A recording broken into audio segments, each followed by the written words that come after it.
better that time. So I'm going to begin by asking how you came to be aware of Sarfraz's story. I mean, obviously I know you guys are good friends, but when was, I guess really the question is, when did you realise there's a movie in this? When did you think this could be something that I want to turn into one of my films?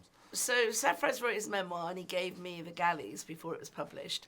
And I read it and I said, okay, I know how to turn this into a really great movie.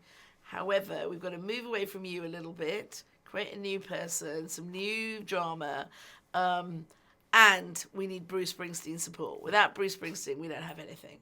And lucky for us, 2010, Bruce was coming to London for the premiere of The Promise, and I got invited to the BFI, and I took Sarfraz as my +1, and we both stood on the red carpet. He brought a copy of his book with him, and as he was walking down the red carpet, he kind of saw Sarfraz, who he recognised from the 100 or so concerts he'd been to.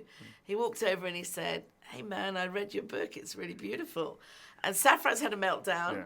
And I was like, "Oh my God, this is it. I've got to be on top of this." Oh, and he was standing right there. And I was like, "I've got to have a business mind here. I've got to have a business mind." And I just blurted out. I said, "Bruce, I'm Gurinder Chadha. I made Bender Like Beckham." He said, "Yeah, I heard about that movie." And, you know, we really want to make a movie of the book. We're so glad you like it. Please, will you support us? We need your money. Like, I bombarded him. And then he looked at me and he looked at Sarfraz and he went, "Sounds good. Talk to John." And John Landau was behind him, his manager, and that's how it all happened. Yeah, because it must have been so... I mean, the film needs his music in it. And I just wondered about... Because I guess you needed to present his team of people with a screenplay, with ideas, maybe even with casting in mind and stuff like that. But so I guess you don't want to do too much, just in case he says no. So what was the deal with kind of how much you had to present to him before getting the rights to the music? Because I guess without it, the film might not have existed. Yeah. Oh, yeah, there would be no film without his music. What I did was I did a pass on the script where I just chose the songs that I felt worked for the story.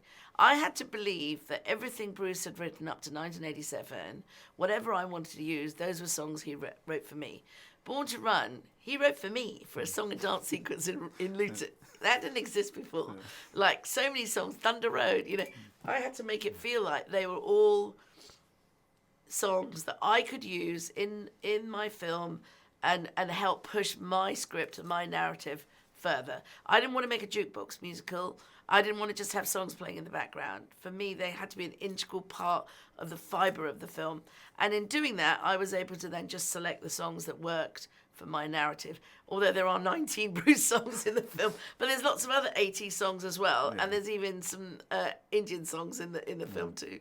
So it's a very eclectic mix. And in fact, when Bruce saw the film, one of the things he liked was that there were so many different songs in the film. He liked that Tiffany was in there, for example, you know, and other people. And I mean, even though his music is a huge part of this, and it's at its core, it's a coming-of-age story and one about friendship. Racism is a big theme in this as well. Yeah. Do you remember this time? Do you remember what it was like to be a British Asian in 1987 in England? It must have been quite scary at times, particularly in that part of the world. It was very scary because I grew up in a corner shop, and there was the shop and the door and out there, and you never knew who was going to come through the door, and you never knew if they were going to be abusive or if they were going to be kind.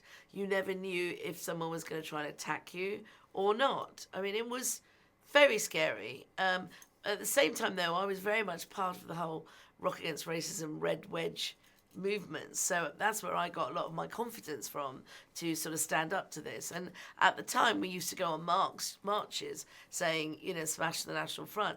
And we did. We did. You know, people forget that at that point. They did disappear, you know. And so part of the reason that I made the film the way I did is that I wanted it to be a salient reminder to just how ugly and horrible it was in '87. Particularly, for example, when we were shooting the National Front scenes, everyone who was 30 plus in the crew felt chilled by the whole thing because it felt so real, to be honest with you. And so the film is a reminder to say that's how awful it was. We don't want to go back there. Yeah, it feels depressingly relevant right now, particularly that scene with the march. Yeah. It's very relevant, and I didn't realise quite so how relevant it would be with events in America as well as here. Well, thanks so much for your time. I'm actually going to leave. And this time. you're for Italy, right? Well, yes, this is. Okay, so I'll say something about Italy. Okay. I know that Bruce is a huge deal in Italy. He's got a lot of fans in Italy, and I'm delighted that we won a prize at the Gifoni Film Festival in Italy in the 13 plus range. So that was great, because that's young kids responding to the life of a 60-year-old Pakistani Muslim kid in Luton through the music of Bruce Springsteen, and that is such a great universal message, and a great universal sense of achievement for me, that kids in Italy would vote for this film, for an award. Oh, well, congratulations! My editor's going to love that. Cheers! Thank you so much.